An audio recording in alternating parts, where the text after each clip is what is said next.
You're listening to Commander Cookout Podcast, episode 311. I'm Brando. I'm here with Ryan, and we're going to continue the arc of perpetual hype by talking about the rest of Baldur's Gate. Now, hit our theme song!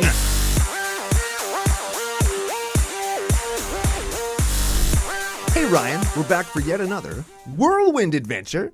How you doing? Good. What is going down? Whole ton is going down. We're going to journey back into the Forgotten Realm, specifically the port city of Baldur's Gate, to talk about some cards in our not set review. We got some stories to tell, some people to thank. Before we get to any of that stuff, we have to thank our official business daddies, FusionGamingOnline.com, their source for all your gaming needs. Holy smokes. Yeah, very much so. I have an outstanding order with them coming in the mail. Ooh. Used CCO Spring promo code, got 5% off my whole dang order. Nice. I think you said that you just put in an order for some Battle for Baldur's Gate singles. Mm-hmm. Also used CCO Spring. Sure did. Also got 5% off. Sure did. Saved some cash. Absolutely. Don't forget, we can't do it anymore because we've used it, but you can still use CCO Perks promo code when you spend over $100. So if you're buying like a booster box or like a couple starter decks, nobody buys those. What year is it, Ryan? 2004. What are they called? Pre-release deck pack home kits, whatever they are. Pre-release at home specialty kits. Yeah, so if you're spending more than $100 Canadian, which is like $4 American, Yeah. CCO Perks get you 10% kickback on your order in store credit. Yeah, and then you can save like 10% off of your 5% off order next time. It's economics. It makes perfect sense. It's economics. And the best thing about it is you can use both codes at the same time. Mm-hmm. So you get the 5% discount and the 10% store credit kickback. Mm-hmm. And holy shit. You can use that on their deal of the week to save an additional 20-25%. So you're basically getting cards for free and helping out CCO Podcast when you do so. Yep. I bought a Zendikar Expedition Rugged Prairie that I did not need. Oh. Just because it was like so on sale. And then you got another 5% off? Yeah. And I actually I have no deck for it. I have no use for this card at all. But I actually don't own any OG. I guess I do. I have a couple, but like, I wanted that one real bad. Probably bought them by mistake. Yeah. You know me. But That's the point problem is, with the promo code is, hey man, very enticing. I couldn't stop myself. It's like, I want to get that. It's got a pretty picture. And then when I got it, it felt like it had been like scuffed on the sidewalk. And I was very excited because we like playing on the sidewalk, as you would know if you watched on June 3rd. The grand debut of CCO Sidewalk Slam. I like the effect that Joe does when you do that. I do too. Yeah. So if you didn't watch it, great. What the hell's the matter with you? I was gonna segue into something else, but you out-segged me. You. I cut you off at the pass when I was doing a segue. Yes, when you segued way. Mm-hmm. Or did you segue or did you segued? What is it? I'm not sure how that works. It must be segued because a segue is like one word. Right? You ever say a word so many times it like loses all meaning? Yes. Segue. Yes. You ever say a word so many times it loses all meaning? Fucking Magic the Gathering set review. Oh my God, yeah. Holy crap. I'm glad I'm not doing one of those. Okay, the segs and the ways. CCO Sidewalk Slam. Everybody liked it. We talked about it on the pre-show a little bit, so you should watch the pre-show because you could win free stuff there. That's great. Yeah. There's stickers and tokens and packs and all kinds of stuff. Yeah. And they don't even stink as bad as we say they do. That's not true. Well, the stickers and the tokens don't stink very bad. Yeah, but the packs But definitely the booster do. packs. Yeah. I stick a needle into an onion and pull out the onion smell, and I inject it right into booster packs. Oh, shit. You don't even get the new booster smell? They don't have new booster smell anymore. That's a thing. Yeah, that's not a thing anymore. That'd be an interesting car air freshener. It'd be very good. The segue. CCO Sidewalk Slam. Thank you for the feedback. We hear you loud and clear. We're going to take every kind of thing that we got back and incorporate that feedback as best we can. I will continue to play my lands the proper way, though. So yes, Brando, like here's his battlefield. If you're watching on YouTube, you'd know which you should be. Yeah, especially because if you watch CCO Sidewalk Slam now, Brando puts his lands here, and then he puts his cards are like here. They're beside them. Yeah. Not like this, like normal people. Yeah, that's how He'll do them like this. That's how you do it. Yeah. That way you have more space for the stuff that matters. Like beer drinking. Yeah. Yeah, so that's one thing. I was going to segue when we were talking about Fusion to tell people about the events that we're going to in the month of June and July. Holy crap. Because everybody's going to Richmond. Everybody's going to Vegas. I can't even turn on Twitter because I get FOMO so fucking bad. I can't even go on Twitter. Oh, I'm really excited for all of our friends that are at those events, and I hope they have a great time. Balls them. I'm not there.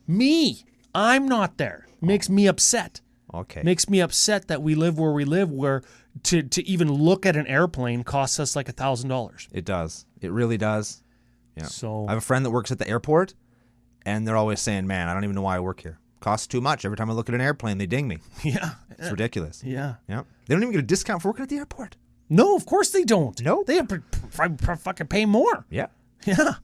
Like us. Like everybody else. So events we're going to be at. Oh, yes. Face-to-face games, regional qualifier, Calgary, Alberta, Canada, June 25th. Hell yeah. We're going to drink at the Unicorn. We're going to play Magic with all of our friends that are in more Western Canada. Yes. Probably won't drink at the Unicorn because it's on the event is on campus, not downtown, but we will find somewhere to drink, and we will drink lots of beer. What's the university? I'm sure they have a bar there. Oh, yeah. They I'm sure used to. there's 100 bars. And if there isn't, we'll fucking make one. Yeah. We'll just drink wherever we are, which is what we cannot confirm nor deny we did at... Correct. Yes. There's no evidence. Nope. Nor admissions. So... Nope. The regional qualifier, it's going to be a big kind of modern event, but like the Toronto equivalent fired almost 100 games of Commander in like 8 hours. So we're going to go and smash that record and play more games and give away some free stuff and hang out with people and have a good time. Maybe go to the zoo. Hey, probably not. The next one is the Fusion 5K, Winnipeg, Manitoba, Canada. Ooh, yeah. So we're going to be there. Again, it's a modern event, but we will be jamming Commander games. I'm going to bring some altars to show off. They asked me to. I'm going to bring a cue ball and a sock to make sure they follow me on Twitter. Yes. And we're going to jam games all day. Maybe meet up with some spike feeder guys. That's another reason to bring a cue ball and a sock. Yes. Yes. Maybe hop down into like Minnesota or wherever the fuck Max Crandell lives. Eau Claire, Wisconsin. Oh, Wisconsin. They have a really cool arcade there. Another good reason to bring a cue ball and a sock. Yes. So that's July 9th. And then July 22 to 24 is Command Fest Bellevue/Seattle. I say Seattle because nobody knows what fucking Bellevue is unless you live in the Northeast. Yeah, nobody knows that place. Yeah. I don't even know that. I've been calling it the wrong thing everywhere I go forever. And I've just embraced it. Everybody who tells me or asks me what I'm doing, I say I'm going to Seattle. So that's Command Fest. That's a real Command Fest. It's going to be huge. It's going to be fun. We'll get the CCO house booked. It overlooks like Lake Washington. It's on a mountain and stuff. Ooh. Fucking super nice. There's probably not a pool, but if there is, I will play Magic in it. Okay. That'd be super cool, hey? Technically speaking, I think that the sleeves I use are supposed to be waterproof. I'm not going to test it. I'll test it for you. No, you will not. Oh. You will not, sir. Well, that's going to be a good one. We've got a bunch of people booked for the house. If you're not in the house, still find us at the event, meet up, and we'll do pictures and we'll give you stuff, and it's going to be a ton of fun. And play games with you. We'll drink beer. I decided this year I'm going to, instead of just like being, oh, hey, how are you? To try and give them the like generic content creator feel, I'm going to give everybody the finger. And that's what everybody does to us. Because that's a story that you get to tell, right? Like my buddy met Randy Orton one time, and instead of signing an autograph, he just said, go fuck yourself. And yeah, you don't have an picture, autograph. But like you have this great story of the time Randy Orton told you to go fuck yourself, which I think is actually kind of cooler. I like that. Yeah, I like that. You know what? Mostly people in the nation, hey, Ryan and Brando, F you. Yeah. Oh, yeah. Hi. And it's like, oh, yeah. What did we ever do to deserve this? And then I think about it.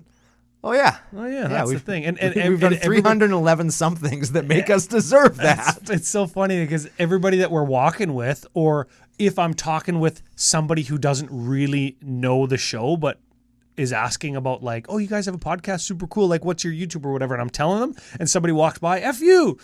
Do you know that guy? They just say no. I don't know. No, that's kind of our thing. Right? Just happens everywhere we go. In comments on YouTube too, like if I comment on somebody else's shit, then somebody who knows who Commander Cookout is, they'll like reply to my comment, F you. Hey, well, I don't think that was necessary. That's like another comment. It's like, oh, you're not from around here. You're new. I see you're new here. Yeah. Welcome also. Yeah. Hey, speaking of welcome, King of Ooh. the Segue, we've got some new patrons and some increases to thank. Oh my goodness. Okay. Yeah, so one of the benefits to becoming a Patreon supporter at patreon.com/CCO Podcast is your CCO nickname. Benefit, as Brando says. Yeah. Benefit. Yes. Okay. First new patron. Good name. Okay. Good name. Okay. Ryan. Not me, another Ryan. Fine. Jockum. Jockum. Sock'em boppers. Oh, I like that. Yeah, Ryan. Jockum Sock'em. Ryan Jim Sock'em. Ryan Jockstrap'em. I like Jock'em Sock'em boppers. yeah, or Jock Sock. Jock sock. Because he sounds like a sweat sock, except Cock jock sock. that too. That's yep. Yep. Any combination thereof. Mr. Sock. Yeah, Mr. Socko. Mr. Jock. Mr. Jocko Socko. I like it. Okay. I like it. Big thank you. Yeah, F you, buddy. Any combination of that on the Discord will do, sir. Mm-hmm. We've got a couple increases. One of which doesn't have a nickname yet. Okay. This is Scott Marble. Marble. Quick story about marbles. Oh, God. I collect Transformers, as everybody knows. Yes. There's also a offshoot of GoBots that are called Rock Lords. They're Transformers that turn into rocks. And one of their names is Marbles. And if you hold it as a rock and flip its head down and look at the back, it actually looks like a ball sack. And I'm convinced that's why. That's on purpose. They call them marbles. Yeah, That's so on purpose. Scott Ballsack, welcome to the nation. Well, I was gonna say like nice marbling, like a fine cut of steak, I'm going to call him a ball sack. and I was gonna go into thick steak. Nope. Nope. Ball sack. The Scott thick steak ball sack. There we go. There, it's a combination of everybody's name. That's the whole thing, just put together. There it is. Yeah, I hope we meet him in Belvedere. Belvedere. Yeah. Yeah. I hope we meet him in Albuquerque. Drake Smith, next one. Oh, I love that guy. Yeah, he's totally okay. Yes. Yeah, so I don't know if he has a nickname. I'm sure he did. Something about Drake. Something about Drake the rapper. That had to be what it was. King Frost. Maybe. Is that his? Is that a World of Warcraft No, thing? I think that's his wrestling name. He's an excellent professional wrestler. He's a champion professional wrestler. Well, he's probably the champion of being a fucking 7 out of 10. Probably. Yeah. Well, he's got lots of nicknames if he's a champion. People probably boo him all the time. Last one. Boom right in his face. Dustin Ruckabar. That's Rusty Rocker Bar. Yeah. Also a good wrestling move. Yes. So big thanks to all of the supporters and the patrons and the new subs. People came to watch Sidewalk Slam. Yep. Super cool. Final bit of business before we do not a set review. Oh, Can you tell we're stalling? There's two bits of things, because there's yours and then there's mine. I have one too. Okay, you start. Oh, I was going to say, because it's June, that's the beginning of Pride Month. Oh, I want to yeah. acknowledge all of our, well, everybody in the nation, because everybody's welcome here. We're happy to have every single one of you. And, I mean, thanks for being here, and we appreciate you. Very much so, yeah. If you're not a Pride supporter and a Pride ally, get the fuck out. Fuck off. Yeah, that's what we do here. Final bit of thing. Final bit of business. The booster pack giveaway from last week. Oh, right, yeah, they guessed Wilson the Bear. Wilson the Bear. Wilson the Bear. I was reading the comments. Lots of people got that one. Yeah. I like that. Yeah, the home improvement and castaway hint. Yeah, people got it. Yes. People got it. This is David Jenkins. David Jenkins is the winner. David Jenkins. Is that a thing? Leroy Jenkins? Oh, yeah, but not David. Well, That's yeah. That's Leroy's, brother. He was probably in the raid, too. David God Jenkins. damn it, Leroy. That was probably him. Yeah, damn it, Leroy, you stole all my thunder. Damn it. Now it's going to be Leroy Jenkins forever. And I'm his brother fucking David. So, David, get after us. CommanderCookout@gmail.com. Let us know your address. Let us know if you want a booster pack, a sticker pack, or a token pack. Honor system. Don't fuck it up for everybody. Yeah, what he said. Yeah. Okay, What I said. now, Battle for Baldur's Gate. Isn't it? What is it? Hang on. I'm going to try to say it this time. You did the whole thing, no mistakes. Yeah. Okay. It's Commander Legends 2. Wait. Yep, Commander Legends 2 Forgotten Realms Battle for Baldur's Gate. not Forgotten Realms. Fuck. Yeah. It should be Forgotten Realms. That way you know where Baldur's Gate is. Well, it would be too long. And I'm going to say that with a straight face. We tried. Okay. You've ordered some cards. Where do you want to start? Do you want to start with the basic lands? You want to start with the showcase frames? What do you want to talk about? What's your favorite thing about the set? My favorite thing about the set, well, I mean, obviously the favorite thing about the set is how right we were when we told Wizards they have to reprint a bunch of stuff. Oh, yeah. That's the first thing and we're going to talk about the Commander decks specifically next week. Wait. Okay. Some of the stuff that we were right about, actually, I don't think has happened yet because it was a top 5 and 5 that hasn't been released yet. No, it was. It's from a while ago. These are things that, we told WotC that they should keep reprinting things in the rule book frame, yep, we did which that. they've done, which is great. No dungeon modules this time, which a bit of a fail there, but that's fine. I'm excited to see what we've got. They reprinted the EDH. They reprinted one of the EDH goblins, which includes Treasure Nabber, Goblin Spymaster, and Dockside Extortionist. You can guess which one they reprinted and which one they didn't. It was Spymaster's getting a reprint in the Commander decks. Yep. And Brash Taunter, which is great. Of course, I'm going to say that shit. Yep. And we talked about them reprinting some of the EDH-specific equipment, and we got Blade of Selves, which is really cool. That's in a future top 5 and 5. That one is for sure. Also in a past top 5 and 5. Oh, yeah? Mm-hmm. How do you remember that? I don't know. I mean, when I make the lists and I think about things lots, I can remember them. But like the show notes. When I just hear something, I just, That means he doesn't listen to me. It just ding, and then it falls on the floor, and I'm like, what the hell was that? Yeah. I actually have a comic that I send. A mosquito? I send a comic to some people sometimes where it's like the guy comes up to his brain and say, hey, can you hold on to this thought for me for a second? And the brain's like, meep. And then the guy walks away for a second, he comes back, and the brain's sitting there in the little bag with the thought, and it's on fire. That's me. Yeah. Yeah. Yeah. But the point is, this set is really cool. I think there's been a lot of, I hate to use the word discourse, but a lot of conversation out there about, oh, the set's not very powerful, or conversely, this set has too many powerful cards in it. And I kind Treasure's too powerful. They're just lotus petals. And I kind of think that's where we want our commander sets, isn't it? Yeah. Like, there's lots of interesting stuff in this set. There's a ton of interesting commanders. I think the background and mechanic, which we're going to talk about more later on as we continue through the arc of perpetual hype, is kind of a novel way of going about things. I got a thing about that. I got a thing about that. Okay, so you if you're playing like really high-powered Magic, this set might not have a whole bunch to offer you because in terms of efficiency and better in slot than maybe what you're already playing, there's not a whole ton. It's got like one red removal spell maybe. Yeah, so that's in a future top 5. All of my like high-powered and fringe CEDH decks aren't getting really any upgrades in this set. But my 3 or 4 of my most casual decks are getting like 3 or 4 cards each because there is some really good for casual cards in here. You better believe that my Dice Dragons treasure deck and my end of turn tribal deck are getting some doozies here. You better believe that Crab Tribal and Lord of Tressorhorn and Cadillacs and Dinosaurs are all getting upgrades, right? So now, Arc of Perpetual Hype. Are you hyped? You're hyped for this? I'm less hyped than I thought I would be. I'm excited. Less hyped than Forgotten Realms? OG? Oh, yeah, by far. Yeah. The thing that bugs me about this is my biggest complaint. Brando's biggest complaint. We'll start with it. Here we go. I built a deck in Forgotten Realms. Yeah. 0 cards from this set going into it. Oh. I figured I'd get at least one. Not even one. And I'm a little upset by that. I thought I'd get at least one thing to slot in there. I mean, Didn't get it. They could have printed a mechanic that nullified that deck and you had to take it apart. I suppose. I mean, now that I'm thinking about it, I guess I could put a Basilisk Collar in there. That'd probably be pretty good. There you go. Always a positive here in the niche. Hey? All right, I take that back. All right. Nix that. I have no complaints. Good. Okay. I have one complaint.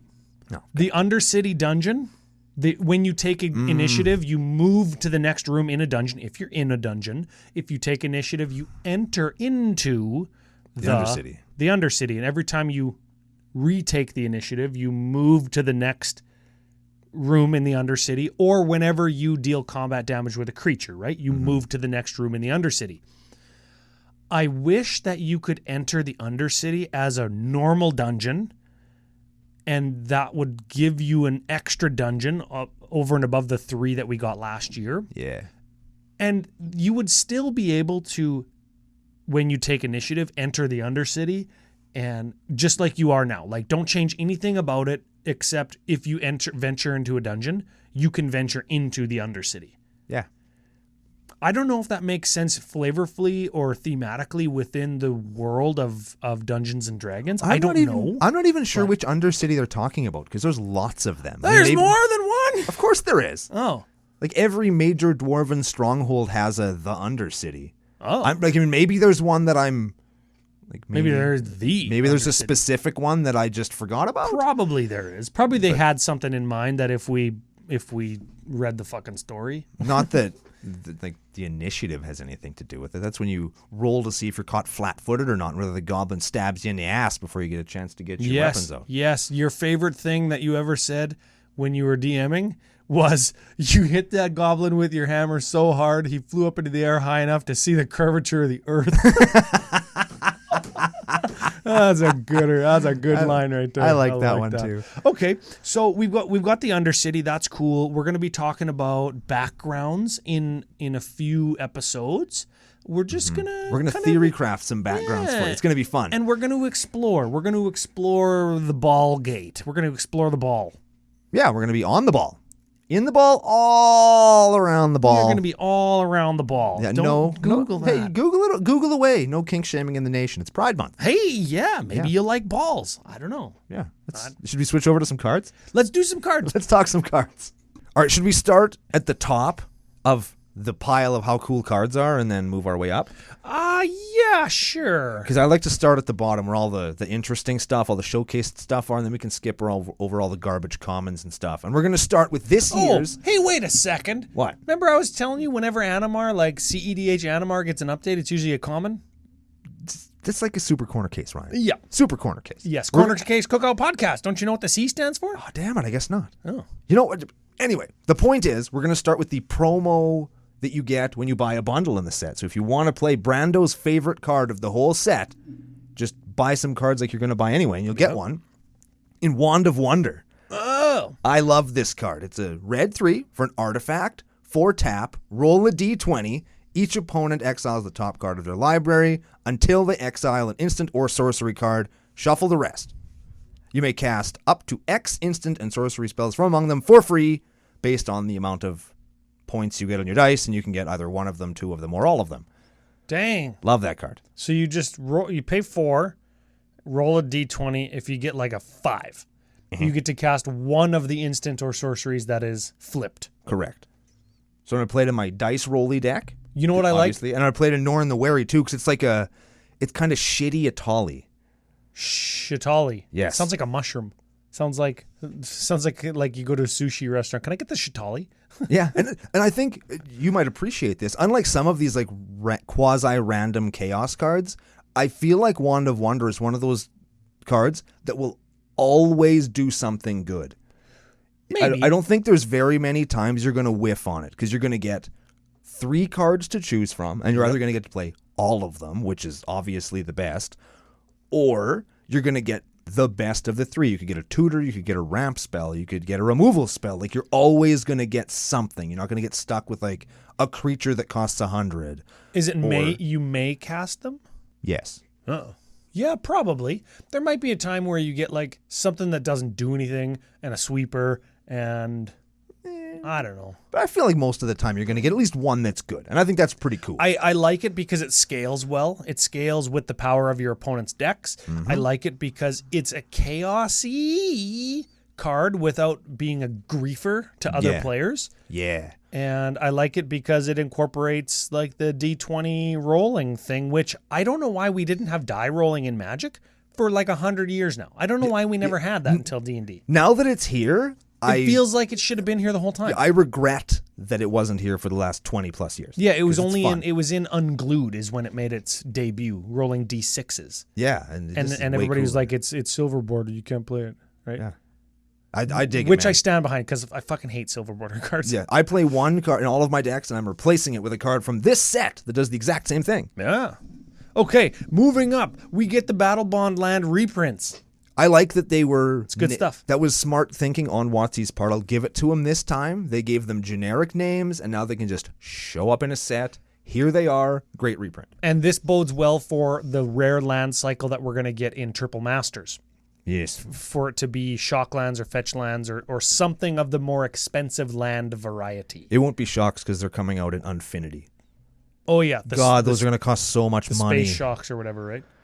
Cool. Well, we got a reflecting pool reprint as well. Was reflecting pool one that was sought after? Was it getting up there in value? Do you remember? I feel like it was. Reflecting pool right now on Scryfall, there's 2 different versions for Baldur's Gate. The cheaper one is $10. Okay. And like the conspiracy one, $25. The Shadowmoor one's $30. The promo one is $82. Right? So then yes, it was a good one. It was a good one. Yep, for sure. Solid reprint we got. Yeah. So I don't know. I don't want to just cover reprints and stuff. I want to talk about Will's Reversal. Is that another red counter spell? Yeah, we'll give it a read. Will's Reversal is a red 2 instant. Choose target spell or ability with 1 or more targets. Roll a d20. Add the greatest power among creatures you control. For a 1 to 14, you can choose new targets for the spell or ability. For 15 plus, you can choose new targets for the spell or ability. Then copy it and pick a target for that too. There you go. That's cool. Yeah. A little bit. I think that red counter spells usually go in like higher powered decks, and higher powered decks aren't going to want something that is variant like that is, because it doesn't always do the same thing. I mean, it does the same thing. It just does it once or twice. I suppose. Like it always does what you want it to, which is swerve that spell out of the way, but you also might get to do it again. Oh, but Brando, it costs 3. My counter spells need to cost 1 or 0. Then play blue. Yeah, then fuck off. Yeah, we're playing red here, man. We're gonna take what we can get. Speaking of playing red. Okay. Oh, baby. Your favorite mana cost. Red 4. Oh, here we go. You remembered. I'm so touched. And just noticed this right now. Fuck yes. Just noticed that this is a giant bard creature type. 4/4 for 6. Furbolg? Furbolg, yeah. Furbolg? It's a type of giant. They can make themselves grow or shrink so that they can like blend in with society. Oh, Furbolg Flutist. He's got those D&D ability words. Yep. Right? This is called Enthralling Performance. Yeah, my screen is way smaller than yours. Enthralling Performance. When Furbolg Flutist enters the battlefield, gain control of target creature you don't control until end of turn. Untap it. It gains haste and myriad. Ooh. So myriad. Now, the only thing about this is it says gain control of target creature you don't control. Fuck. Yeah. So close. So close. I would love to gain control of my own Malignus and have it gain myriad or whatever. Or I would love to gain control of my own Sarah Avatar. That's a 40/40 and give it myriad. I would love that. Yes. But I have to steal one of your guys. It gains myriad, and then I'm going to fling a bunch of them every which way. And this is a giant, so its damage is doubled from my giant damage doublers in Bryon Stoutarm. This is a card that I will play. This is a cool card. I will also play it in End of Turn Tribal. And wait a second before you move on, because the card right beside it is another card that I'm playing in Calamax Dinosaurs in Mother Ass Cadillac. Is it El Terrell's Survivors? Definitely not. It's Storm King's Thunder. It has a cooler picture on it, I guess. Man, red X for an instant. When you cast your next instant or sorcery spell this turn, copy that spell X times. Does that turn... Like, does that give red access to something like a Torrent of Hailfire or, to a lesser extent, a Genesis Wave or something, where it's just pay X, win the game? Maybe. Like, if you go Storm King's Thunder, X equals 15. Sure. As you would with Exsanguinate. Yeah. Right? X equals 15, you all take 15, I win. Yeah. Right? If you go X equals 10, 15 on Storm King's Thunder, and then you go Lightning Bolt. Copy Lightning Bolt 15 times. Yeah, so you have 16 Lightning Bolts. Yeah. Take 40 some. Yeah. It kind of does. It kind of does the same thing. And I mean, there's probably more lethal things you could play than than Storm King or than Lightning Bolt too. I can't think of any off the top of my head right now because I just thought of this. You could do the math where it's like how many times do I multiply it versus how many times do I put into X for like a Comet Storm or something. Yeah. Ooh, you could Storm King's Thunder, sacrifice 2 Mountains Fire Blast somebody for 4 X times for free. Yeah. That's cool. Or you could do Dragon's Approach. Fuck yeah. Now we're talking. Man, I want to play Dragon's Approach. Now we're talking. Yeah. Okay. Oh, you know what would be a good one? Is Price of Progress. Yeah, that'd be another good one. But that might kill you too. Don't care. I only play basics in that deck because I play Price of Progress. Another card I'm really a huge fan of, both the art, the flavor, and what it does. I'm going to try and make this work in my Torbrand deck, is Descent into Avernus. Ooh. It's an enchantment for red, too. So many red cards, hey, you can tell. I do have one more red card. Dang it. We only play the good colors here at Commander Cookout. At the beginning of your upkeep, put 2 Descent counters on the enchantment. Then each player makes X treasure tokens. Yes, treasures are so broken, but now everybody gets to partake and have fun. Then Avernus deals X damage to each player, where X is the number of Descent counters on Descent into Avernus. Works so good with Torbrand. So good. I've got, and this is going into Lord of Tressorhorn, Balor. Balor? Mm-hmm. Shouldn't there be an I in there? Nope. Or an E? Nope. Balor. That's how they say it when they read the audiobooks, baby. Shouldn't there be like an accent or something to Do signify not make that me A stunner you. says its own name? Balor. He's from the pits of hell. Do you want to argue with him? He can stretch his neck out and bite your head off. Oh. Yeah. Wow. Does magic and Which shit. Which head? Either one. No king both. shaming in the nation. They're very tall. Wow. Mm-hmm. Wow. Okay, so it's a 5/5 flyer for 5, which is already good. When Balor attacks or dies, you fucking eat shit. You choose one or more, and then each mode must target a different player. And the modes are: target opponent draws 3 cards, then discards 3 cards at random. Ooh, Burning Inquiry, right? Yes. Yeah. Or target opponent sacrifices a non-token artifact. Sure. Which is cool. Edict for artifact. Balor deals damage equal to target opponent equal to the number of cards in their hand. So just wreck the blue player's ass. Yes. Yeah. Yeah. So that's going into Lord of Tressorhorn, the deck that is getting the most updates out of any deck that I have. That's pretty cool, man. I like that lots. Yeah. Are these fucking etched frames? Are these foil? Yeah. These are foil etched? They are foil etched, yeah. These suck. Why are they doing this? These suck. I thought they would have learned, specifically after last time. With how terrible they were, I would have thought they would learn. Man, and why is there so many? And so many people are going to get suckered into buying, I can get a foil one. It's a little bit cheaper than this other foil one for some reason. And then they're going to get it in the mail, and they're going to just be mad. People who play these cards, and without seeing them, get angry because they look like shit. I'm going to write a letter. I am writing a goddamn letter. I tried that. And you know what they told me? Pound sand, noob. Pound sand, get good, scrub. You guys are never getting a promo card ever again because you dared to criticize the shitty printing process that we go through on our crappy etched foils. Get out of here, you bum. Yep. You bum. Some good reprints in the precons, hey? We're not talking about the precons today, but I just wanted to mention there are some very good ones, yes. Ooh, these borderless cards. I don't know how they pick them.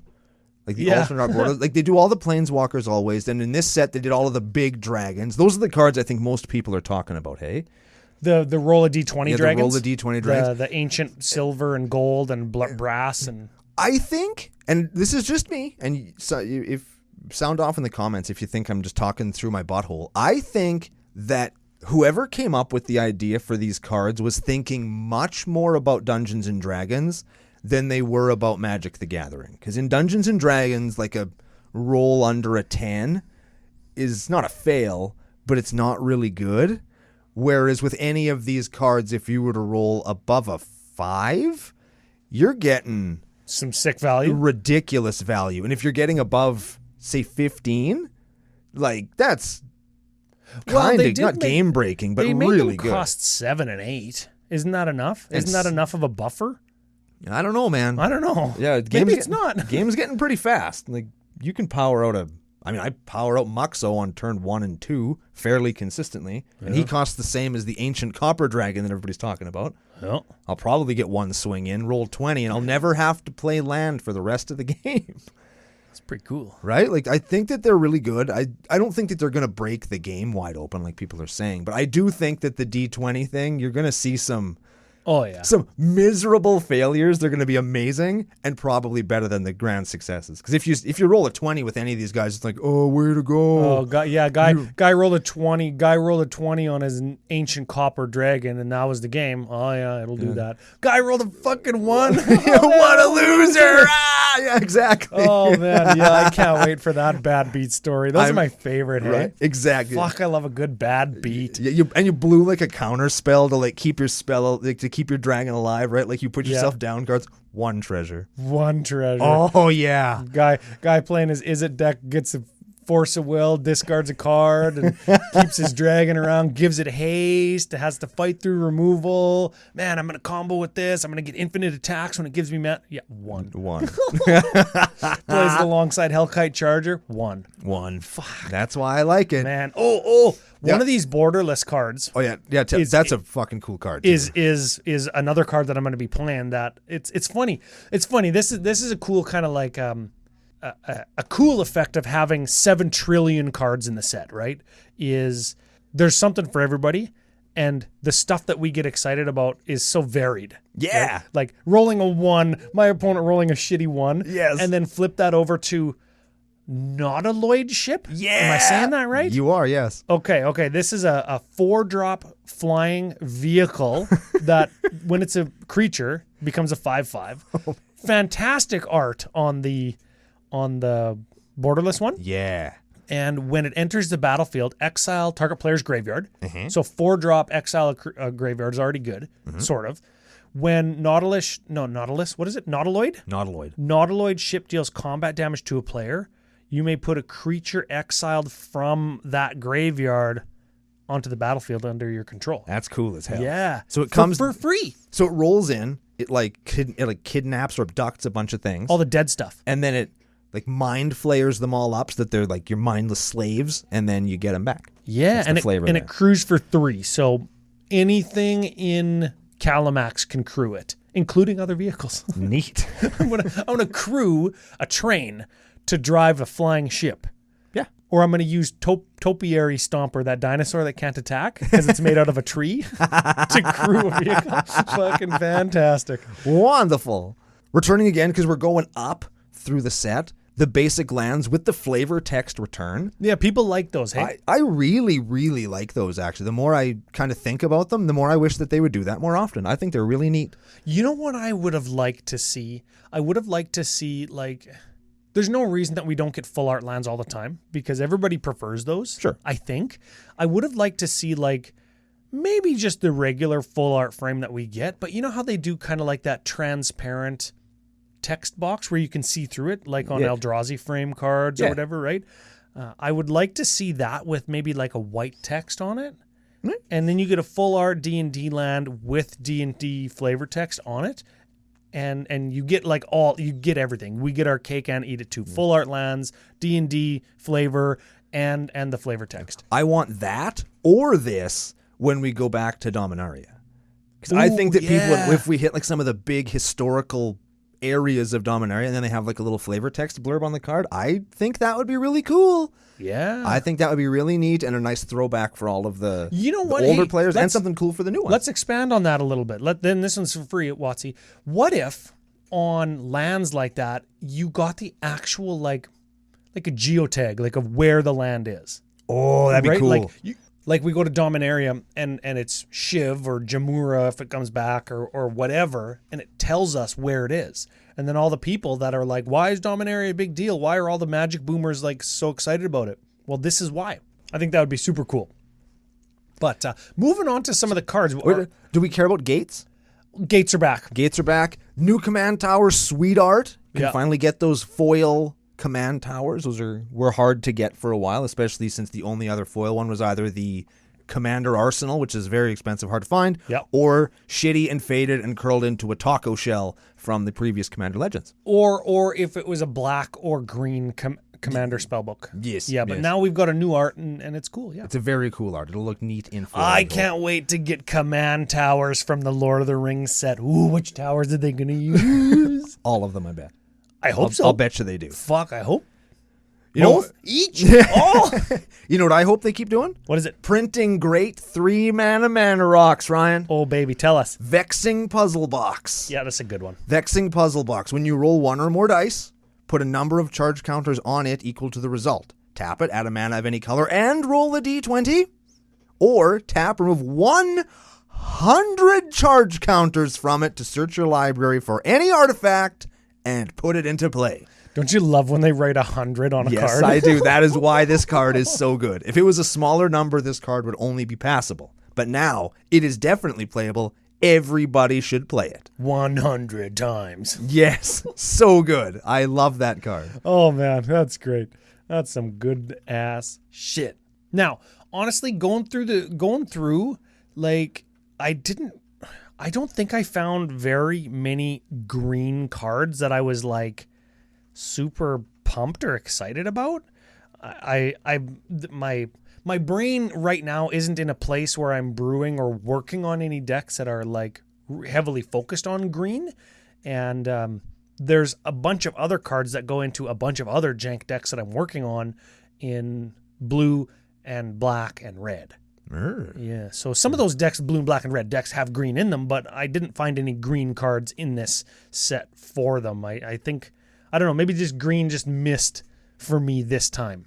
Hypothetically possible. I think it was kind of the same for me, but we skipped over the multicolor. I do want to mention this guy because he's a character from the books that I know in Elminster. Oh, yeah, everybody's like, oh, Elminster. Everybody loves Elminster. He's like the Urza of Dungeons and Dragons. Is he like the Merlin, the Gandalf? He looks like Gandalf. Now he'd beat the shit out of Gandalf. Would he? Oh, yeah. Like with a cue ball and a sock? Oh, bare hands. Bare hands. Oh, yeah. His fist. He would just strangle Gandalf to death, and Gandalf would go, "Ooh, fly, you fools!" And then he'd die. And then he'd come back as Gandalf the White. Elminster would beat him again. Oh. With a club. Just no magic needed. Because Elminster was a fucking badass. We just have to throw that out there. I think he's really cool. But yeah, that's kind of that's as far as I go with that. There's some cool reprint. I know this last reprint I'm going to talk about, Skullwinder. I'm happy Skullwinder's back.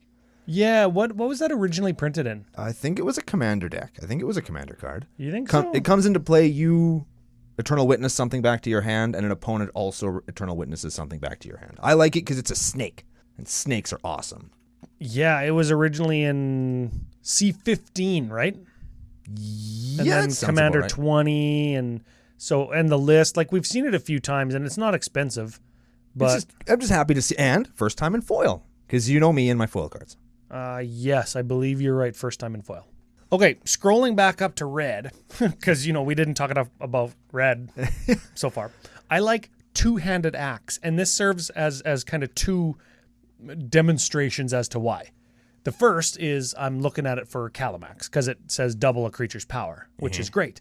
The second, actually it's three. The second is because it's an adventure. Ooh. It's an axe that's an adventure. I don't know how this makes sense, but adventure's back. Adventure is back. We talked about it on the legendary review last time. There's an adventure commander now. Yep. But this is an instant that says, what is it called? Sweeping Cleave? Sweeping Cleave. Sweeping Cleave. Cool. Target creature you control gains double strike until end of turn. Ooh. Cool. Then you exile it on an adventure, and then you can cast it for its normal casting cost at whenever you can cast it. And it's an equipment that equips for red 1. You cast it for red 2. When equipped creature attacks, double its power until end of turn. Doesn't give it double strike, just makes it bigger. Just makes it a giant. This could also actually go in Bryon Stoutarm, because I can attack with like a Malignus. Half of your life total is how big it is. Mm-hmm. Let this ability trigger, and then it hits you for double damage, and then I fling it at somebody else. I didn't give it double strike, I doubled its power. Yeah. So until end of turn, it's twice as big, then I fling it, and then I kill 2 people. Double its power. Now, if you double something's power, and then its power changes, would it be the new... Like if I double something's power, then I give it +3/+3? No, like let's say you have a Malignus who's half of a player's life total. You have one player that's at 40. Yeah. So he would be a 20/20. Yes. And everybody else is at, let's say, 15 and 10 or whatever. Yeah. You kill the guy that's at 40. Yeah. Because you doubled his power. Right. Now, the guy who is at 40 doesn't exist anymore, so Malignus's base power isn't 20 anymore. It would be 7 or whatever based on the new thing. So it would be like 7 plus 20, and thus it would be a 27-27 because it wouldn't be a 40-40 anymore. That's some of that deep shit. I mean, you still win the game because he's still big enough to kill everybody, but I mean, maybe you'll have to kill somebody that's at a lower life total first, and then fling him. I don't know. I'll have to read the rules on Malignus for that one. But anyways, I thought that was a cool one because it goes in potentially 2 of my decks, and I don't like doing that. I like keeping my decks as like singleton as possible. So like if I have 2 decks that have both red and blue in them, for example, right, they don't feel the same. Oh yeah. Yeah, right. I got 3 teamer decks and they all feel different, like purposefully and intentionally they feel different, right? Very important. I do the same thing with my red decks. Even though people say that I don't. See, you just said they're all different. They all play differently. They just result in you dying the same way. Oh. Which makes it feel samey for you because you're just getting wrecked. Ingenious Artillerist. Oh, I had this one on my thing too. People, watch out. Listen to us. Listen carefully to us, okay? Go out and get these. Just go get them. If you like to play red and things that do... Well, they're common, so it's not like, oh, these are going to spike. They're a fucking common. So is Impact Tremors.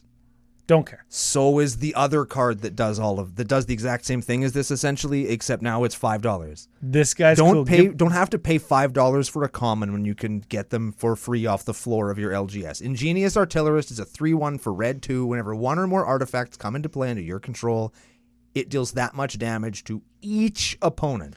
Make 10 treasure, do 10 damage. To each opponent. Yeah, I had that guy down too. I had him down. That's very good. Yeah, and they could be Thopter tokens. They could be like butt tokens. Anything. Yeah. I mean, treasure is the obvious one that they're going with. They could be clue. They could be food. They could be anything. Yeah. And play it with the Academy Manufacturer. Every time you make a treasure, you make 3 artifacts. This will bolt all your opponents. This guy's really good. Get on it, everybody. He's going to be like Impact Tremors or Perforos. He's going to be the payoff for like the infinite servo combo in your friend's like fucking Duretti deck or whatever, right? Like he's going to be the guy. Yeah. That's going to be a big combo finisher at all levels of EDH. You know who's my guy? Tell me. Vrock. Vrock. This is a 3/3 bird demon for black 3 flyer. And at the beginning of your end step, if a permanent you controlled left the battlefield this turn, aka if something fucking dies in Lord of Tressorhorn, and it will, each opponent loses 3 life. Nice. In addition to each opponent losing the 3 life that they lost when my thing died anyways, because that's what the actual ability on the card is. So that guy's good. And there's another single letter or a single word name that I have written down here. Is it Sturge? No, it's Nothic. They're just picking fucking consonants out of a hat. Nothic. It's a horror 4/3 for 5. When Nothic dies, roll a d20. Look at me rolling a d20. It's about time you jumped on board, man. 1 to 9, draw a card, lose a life. Sure, why not? I'll take it. Maybe I'll replace one of those cards that's just like draw 2, lose 2. Yeah. Okay. 10 to 19, draw 2, lose 2. Sure, I've got almost as good of a chance to draw 1 or 2 on a body. Right. That I can just block with and virtually gain life. Yeah. On a 20, draw 7, lose 7. Fuck yeah. Now Grizzlebrand. Good grief, Charlie Brown. That's a good one. Oh, man. Any black cards for you? No, there actually isn't any black cards that I'm looking at playing, to be honest. Dang. Yeah, I know I'm terrible. Okay, let's do a Brando's artistic interpretation of one then. Oh, hell yeah, let's do it. Glasses on first, though. Oh, shit. Glasses on. Okay, what are we looking at? Okay, this is Astarian's Thirst. Okay. Are both of those guys enjoying what's going on? Or is just the guy who's biting enjoying what's going on? Like, is the guy with the dark hair who's getting bit, is he grimacing or smiling? I think they're both into it, and I think neither of them is a vampire. I think that's Who's Astarion? Is Astarion a vampire? Yes. So, and is that him doing the biting in this picture? That's a cosplayer doing the biting. Oh. This is a sex act being performed on a Magic card.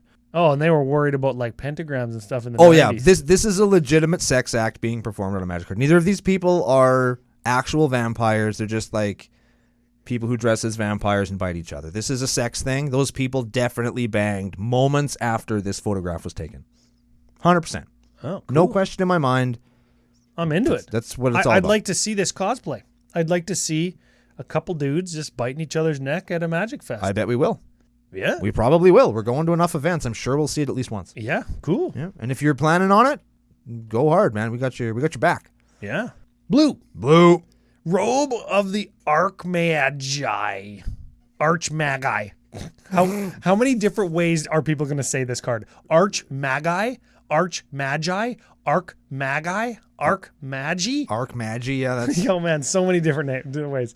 So it's got Equip, Shaman, Warlock, or Wizard, which Orvar the All-Form is all three. Right. Or Equip 4 for a regular plebeian loser creature. Right. Whenever equipped creature deals combat damage to a player, you draw that many cards. Wow. Ooh. That's pretty good, Yeah, hey? jump my dude and hit you for 5, 4, draw 4. That's pretty cool. That seems fine, yeah. Yeah, and if you can equip to one of those like magical folk, a shaman, warlock, or wizard, you're paying 4 to draw like several cards on attack. That's a good rate. Solid rate, yeah. Good rate, and you don't have to pay it all at once. Installments. Yeah, so I like that. The shit. Okay, I got one more interpretation of art for you. Oh, okay. Okay. Because this is not a set review. We've got a reprint of Ryan and Brando Classic, Runaway Together. Hell yeah. Yeah, dude, I was looking at that too. So are these, okay, true love means always having always knowing what's on the other's mind. Sorry, very small screen. Yes. True love means always knowing what's on the other's mind. So that squid thing is like mind fucking that pointy-eared thing? That's an illithid, and I think that's supposed to be an orc. I'm going to guess that's an orc. Illithids eat brains. Yes, I knew that. And he's probably like mind-breaking that orc, so we could suck his brain out and the orc would like it. Man, do illithids suck brains instead of other things? Can I suck its tentacle? Probably. Ooh, don't Google that. Well, if you try, because they're very nefarious, not very nice dudes. I've never read of a nice illithid. They're all pretty mean. So if you tried that, he'd probably let you, but then he'd like make you think it was a popsicle, and then you'd be like, "Oh man, this is a great popsicle," and then he would suck the brain out of your head with his other tentacles. You know what? It never fails. Never fails. We get it. Like if I say, "Can I suck his tentacle?" Somebody who was listening to CCO in their car or whatever got back in their car with their wife or kids and turned the radio on, and their phone auto sunk. Yeah. And it was that part. And somebody's going to tell us that it was that part every time. Never fails. Never fails. But yes, this looks like a very wholesome setting. Yes. It is not. That octopus-headed alien thing is eating that guy to death for food. Oh yeah, not in a good way. He's for not, supper, he's not yeah. like eating ass. No, there's no ass eating, only brain sucking. Which also sounds like it's good, but it's not good. It's the bad kind of brain sucking. Oh. Brain sucking? Don't Google that either. Do not. Okay. What do you think of Font of Magic? I'm torn on it. Yeah, I had that card written down. Okay, so it's blue 3 enchantment. Instants and sorcery spells cost 1 less to cast for each time you've cast a commander from the zone this game. What do you think of that? That goes right in the Kraken Sakashima deck, maybe? Not the CEDH version, but nope, that's not what I meant. Rograk and Sakashima. That. Because Rograk you just cast for free. But you have to cast it from the command zone. Yeah. Ooh. I don't know. You're like, I feel that's like going to be like a 4 mana 1 or 2 cost reducer. Like compare it to Jace's Sanctum. Instants and sorceries cost 1 less. Every time you cast instant or sorcery, scry 1. And that it's an enchantment that costs blue 3.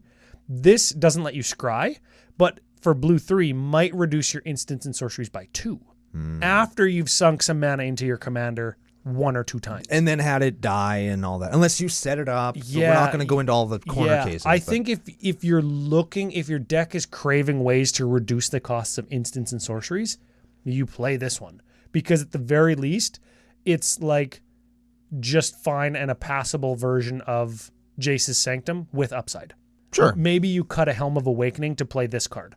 And your opponents don't get the benefit, but that costs us 2 mana. Because Helm of Awakening costs 2, this costs 4. Sure. That's a good evaluation. Did I do it right? I think so. I think you did. I think that was solid. I Now thought people about that last night when I was drunk. Now people can't be like, oh, Ryan Brando, all you do is say the pictures are cool.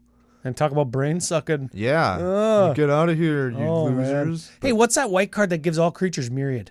Let's talk about that one. What's that card called? It costs like 500 mana. We should have talked about it when we were talking about the borderless cards. Legion Loyalty. Legion Loyalty. Not Legion Loyalist. Legion Loyalty. It's white, 6 for an enchantment. It says creatures you control have myriad. And that's all the words that are on the card. Oh, man. Doesn't a good one-liner just give you goosebumps? And when that one line is essentially win the game, right? Like Yes. you're not going to resolve this and have it stick around long enough for you to win on your next turn. Yeah, this isn't a value play. This isn't Cathar's Crusade, where it's like, oh, Cathar's Crusade turn 4, nobody removes it, and it just builds you 1 creature at a time value. Yeah. Compare that to like turn 10, Cathar's Crusade, and then my 5 mana thing that puts 5 dudes into play. Yeah. And then it's like a little mini Crater Hoof. This is like white Crater Hoof. The thing I keyed onto was it doesn't say non-token creatures. Mm-hmm. So if you have soldiers or sapperlings, like I'm thinking about putting in my sapperling deck, because all my 1/1s just become essentially they represent 4 damage instead of 1. Yeah, there's more 1/1s is what they are. So you can attack everybody at the same time. Yes. You can alpha strike everybody much easier with Legion Loyalty. Yeah. What about Battle Angel of Tyr? I guess they did pick good borderless cards this time, hey? They sure did. This is another borderless one, We've but it talked happens about to be all of them. white. We've talked about all of them, but there's no blue one or red one. Besides the dragons. Beside the dragons. But there's like a green one, there's 2 artifacts, there's 2 white ones. Anyway, Battle Angels of Tyr is a 4/4 angel knight for white, 2 flying myriad. When it deals combat damage to a player, draw a card if that player has more cards in hand than each other player. Then you make a treasure token if that player controls more land than each other player. Then you gain 3 life if that player has more life than each other player. That's a pretty good one. White's getting that catch-up mechanic. Like, they're getting that down, hey? Yeah. Like, they're starting to not just say, if they've got more land than you, get a land into hand. They're like, no, draw cards, get treasure. Like, this is a good card because it's going to copy itself probably 3 times, and you're going to get... Oh, yeah, twice. Yeah. You're going to copy itself twice. You're going to get 8 or 12 damage, probably, because it flies. Yep. You're going to get a couple mana over the course of the game, couple card draws, and gain some life. I think it's good. One of my notes is white, getting some serious love with Archivist of Ogma and Scouting Hawk and Minimus Containment. I just hope that these cards are... Archivist of Ogma isn't one that you're going to be able to reprint because Ogma is definitely attached to the Forgotten Realms. But I just hope that they don't not reprint these cards to make them cost $1 zillion, like Smothering Tithe and every other white rubber banding card that they have. That's what I'm gonna call this mechanic, is rubber banding. It's like in Mario Kart where you're so far ahead for so long, but for some reason the computer's always right behind you. Yeah, it's called rubber banding. I like that. They just attach to you and you can't escape them. I like that. And you know what? This Archivist of Ogma, that might be a legacy card because of fetch lands. Yeah. And because it has flash. It's a 2/2 for 2 with flash. Whenever an opponent searches their library, you gain a life and draw a card. Ooh. Both of those are relevant in Commander because probably this card's going to gain you 10 life in the course of a casual Commander game. It might even I say casual. It might gain you more life in a CEDH game because there's more ramp and there's more tutors. Yep. So that life gain is relevant because it's double digits probably. And more relevant to the double digits extra card draw. And it's 2 mana and it's got flash. Yeah. Flash. So you get your opponent. They're like, any responses? And you're like, yeah, flash this in when you fucking fetch land. Yeah. And I'll get you. Is this Commander Legends Hull Breacher? No. I mean, it's not as good, obviously. In what way do you mean that? It gets them because you flash it in. It's like opposition agent and hull breacher and this thing. And it's like, yeah, flash it in. I get you. Suppose. Although it's got like the white version of get you, which is like, If you told me that there was a mega cycle across like 2 or 3 commander sets where they're all flash creatures that involve your opponents doing something, getting got. Yes, this would be the white one. Yeah. I would buy that. I would expect there to be a red one and a green one coming up. Oh, baby. I hope that's real. I would expect that. But in terms of the card that like draws the hull breacher or opposition agent emotion or response out of your opponent or from the format, no, this is not that. Certainly not. No, this is not hull breacher. No.